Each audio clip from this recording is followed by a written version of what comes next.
Boy, it's really scary being unconscious. The things you imagine.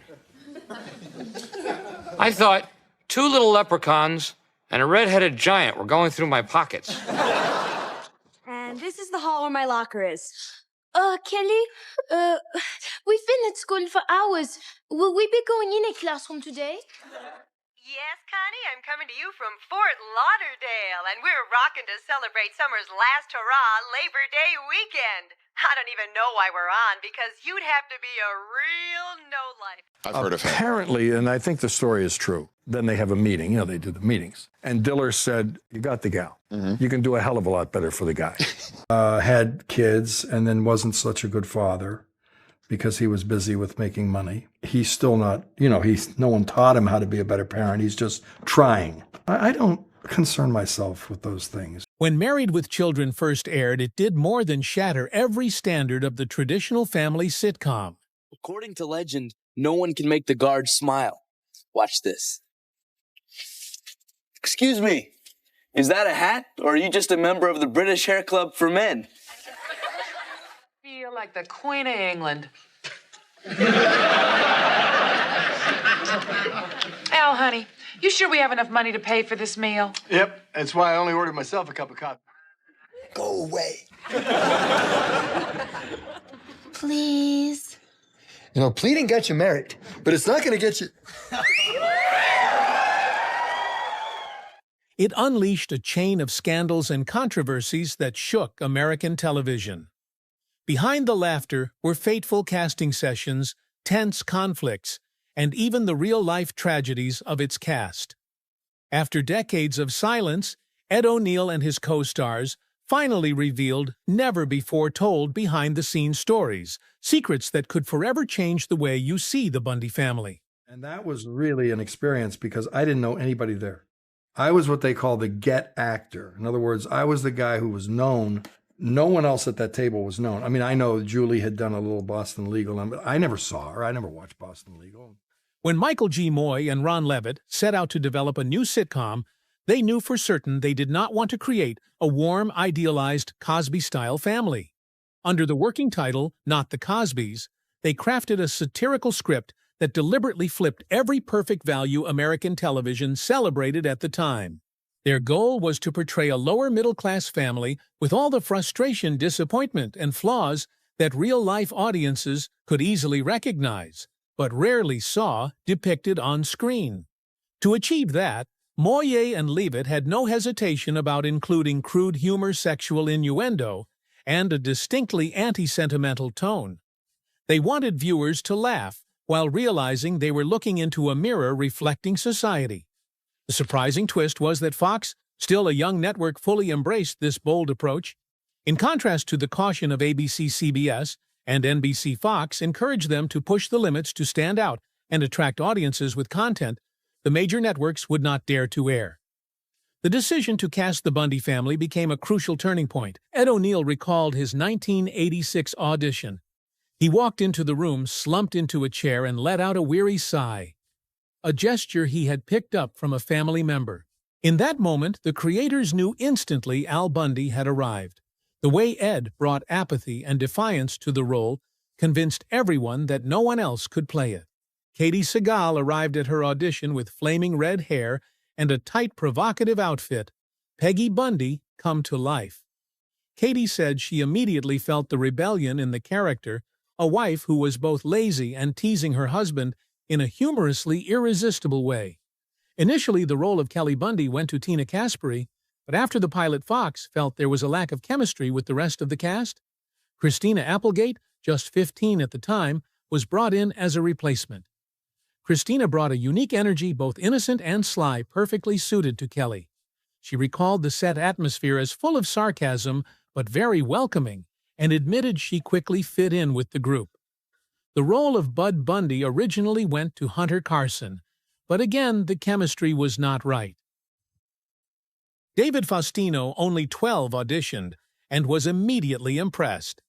David remembered that reading the script for the first time was both exciting and nerve-wracking due to the heavy presence of adult themes, something rare for a sitcom. Beyond the Bundy family, the neighbor Marcy Rhodes, played by Amanda Bierce, became an essential piece of the puzzle. Amanda brought a serious, equally satirical counterbalance. She recalled that in the early days the group was cynical, but quickly developed a strong bond and lasting camaraderie. Katie Segal once said Ed O'Neill was funny from the very first minute, while Christina Applegate felt the group quickly became a little family, both on and off screen. This chemistry was the key to making the Bundy characters feel so vivid and memorable. When the pilot was completed, Fox responded with a mix of praise and critique. They valued the Bundy family's chemistry, but noted the Rhodes characters lacked enough punch. The network described the show as sharp but shocking, a clear sign that Married with Children would follow no conventional path, and they were right. Just a few episodes into its run, the Bundy family not only made audiences laugh, but also placed Fox at the center of an unprecedented storm of controversy in American television. Eruption and the Boycott Campaign. In 1989, Married with Children stepped out of the safe zone of American television and straight into the heart of a controversy. The episode, Her Cups Runneth Over, centered on Al Bundy and Jefferson. Shopping for lingerie for their wives became the tipping point. The moment it aired, it sparked a fierce backlash from a segment of viewers not only for its frank handling of sexual themes, but also for elements deemed provocative, a gay male character wearing a crown lines heavy with innuendo and semi-nude scenarios. In Michigan, Terry Rakolta, a mother of four and sister-in-law to the state's governor, decided to turn her personal outrage into a public crusade. She sent out a flurry of letters to major corporations urging them to pull their ads from the show, citing immoral content that was harmful to American families. Rakolta's determination was quickly picked up by the press, and within weeks, the boycott became a national media focus. The result was a series of high-profile advertisers, including Gillette Warner Lambert and Coca-Cola, announcing they would withdraw their sponsorship. This was a direct blow to Fox's revenue, as the fledgling network was still competing with ABC, CBS, and NBC. To ease the pressure, Fox pulled the episode I'll See You in Court from the schedule. That episode featured multiple sexually explicit scenes and even addressed eavesdropping in a hotel room, a topic considered far beyond the line at the time. Still, Fox Entertainment president Jamie Kellner did not fully bow to the criticism. He countered that it was a selective kind of criticism, implying that many other shows contained equally bold material but were not subjected to the same harsh treatment as Married with Children. Ed O'Neill recalled, "The pressure was intense, but I think it made the show sharper. We had to be more creative in how we delivered the laughs." Katie Segal described that period as being scrutinized for every line, every gesture. Christina Applegate admitted that from then on, she was always in the spotlight and unexpectedly became a teenage sex symbol, a label that opened new doors but also forced her to face intense public pressure before she was even 18. The most surprising outcome was the reverse effect. Instead of dropping, viewership rose sharply. Before the boycott, Season 3 ranked only #48 nationwide. But from Seasons 4 through 8, Married with Children consistently stayed in the top 50, proving that controversy could be a far more effective promotional tool than any marketing campaign Fox had ever run.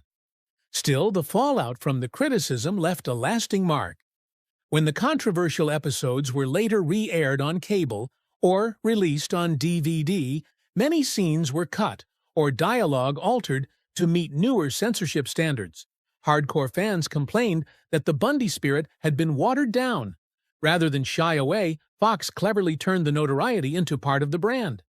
They positioned the show as a sitcom, not for every household, an unspoken declaration of how different Married with Children was from wholesome family shows like The Cosby Show.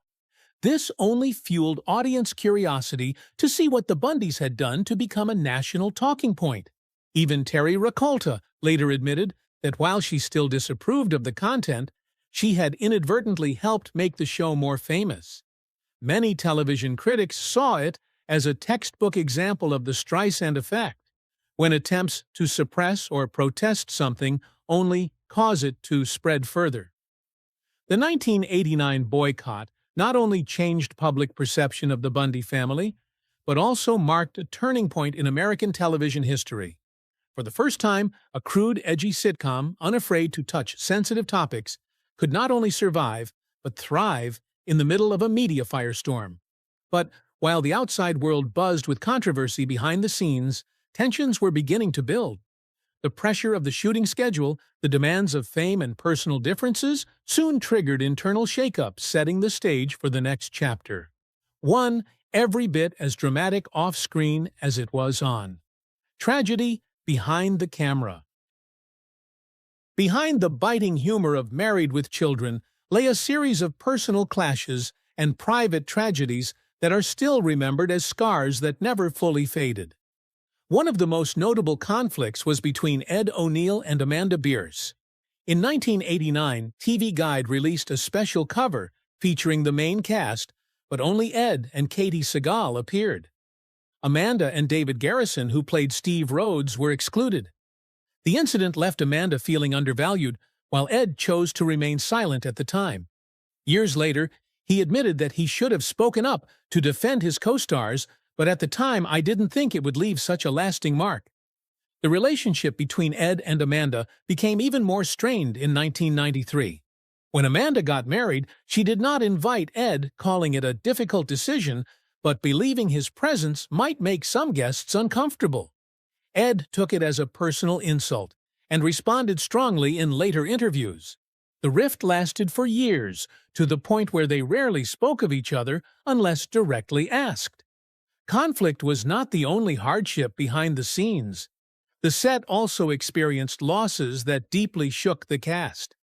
In 1991, Katie Sagal, who was pregnant, lost her baby in the 7th month.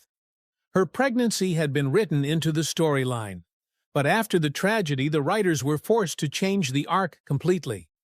The episode that was supposed to welcome a new Bundy family member was rewritten as an Al's dream sequence to avoid reopening Katie's wounds. In later interviews, Katie admitted it was the hardest time of her life, though she received strong support from some colleagues. A year later, in 1992, the writers tried introducing a new character, Seven Peg Bundy's nephew, in an attempt to refresh the storyline. The audience reaction was overwhelmingly negative. Letters poured into Fox criticizing the character as unnecessary and diluting the Bundy spirit. As a result, Seven disappeared from the series after just one season without any clear explanation in the script. It remains one of the show's rare failed experiments. Filming itself was far from easy. Each episode was shot in front of 300-500 live audience members, which ensured genuine laughter but created intense pressure for the actors. Ed O'Neill often had to perform physical comedy involving falls, collisions, or other demanding stunts, resulting in multiple minor injuries. For Katie Sagal, returning to the set after her personal loss was an enormous emotional challenge, especially as Peg had to maintain her sarcastic, humorous demeanor as if nothing had happened. Christina Applegate recalled that while they played a dysfunctional family on screen, there were still moments of real closeness off-screen. Even so, the demanding filming schedule and constant public scrutiny sometimes strained relationships. Minor disagreements could quickly be amplified by the press painting the picture of a drama-filled production. The turbulence was not limited to behind the scenes. On screen, several episodes provoked deeply divided reactions, putting the show at risk of being pulled from the air more than once. Shocking episodes and memorable scenes. Over its 11 seasons, Married with Children repeatedly delivered episodes that either had audiences laughing uncontrollably or so outraged they called for the show to be taken off the air. At the top of that list is Her Cups Runneth Over, the episode that sparked a nationwide boycott campaign. Another was I'll See You in Court, which told the story of a lawsuit over a sex tape accidentally recorded at a hotel. The series was also unafraid to take on political and social themes. The Egg and I satirized the animal rights movement, igniting heated debate between supporters and critics. Meanwhile, No Ma'am introduced a men's group led by Al Bundy, opposing feminism. The episode was criticized for promoting sexist ideas, while also praised by some viewers as a humorous social commentary on gender relations. Ed O'Neill later revealed he saw No Ma'am as a way to poke fun at extremism on all sides, not as an attack on any one group. Due to pressure from protests, many episodes were cut or had dialogue altered when re-aired to meet new television standards. Even so, some improvised moments from the cast slipped past censors and became iconic. Ed O'Neill often used shoe store or bowling alley scenes to ad-lib producing lines that fans have quoted for decades. The show also scored big with special guest appearances. One standout was comedian Sam Kinison, whose explosive energy sent the episode's ratings soaring. It was a proof of the impact that the right comedic guest one aligned with the show's tone Auro could deliver. But then, Married with Children's boldness sometimes put its younger cast members in awkward positions. Christina Applegate once recalled filming scenes in revealing outfits at just 17, admitting she initially felt pressured, knowing she would be scrutinized by both the audience and the press. Katie Segal remembered a time she had to film a stairfall repeatedly just to get the perfect camera angle, leaving her with real bruises after the shoot. What all these controversial episodes had in common was the ability to tackle sensitive subjects under the guise of dark comedy. This quality set Married with Children apart from other family sitcoms of its time, but it also meant living with the constant risk of censorship or being pulled from the air. Despite the pressures, the cast and crew maintained their no-compromise approach, preserving the show's edgy humor through to its final season. And those once labeled shocking episodes have since become a vital part of the Bundy legacy, remembered by fans as proof of an era when television dared to push the boundaries. But when the stage lights went dark and the laughter of the live audience faded into memory, each member of the Bundy family stepped onto their own path, carrying both the glory and the lasting mark of the years they spent, creating one of the most controversial sitcoms in television history. Crossroads after the final curtain. In 1997, Married with Children officially ended after 11 seasons, but the way the show bowed out left many in the cast surprised and somewhat bitter. Fox held no press conference or internal announcement, and the news reached the cast through chance encounters. Ed O'Neill was in Ohio when a couple recognized him and asked if the show had ended. The question caught him off guard, and only after checking with the crew did he confirm it. Christina Applegate, meanwhile, was driving when she happened to hear it on the radio, without a single official call from the producers. Even so, Ed later said, "We laughed a lot, and that's what I want to keep." After saying goodbye to the Bundys, each cast member began writing a new chapter in their career. Ed O'Neill staged an impressive comeback as Jay Pritchett in Modern Family 2009 in 2020, becoming the model of the modern dad on screen and earning multiple Emmy nominations.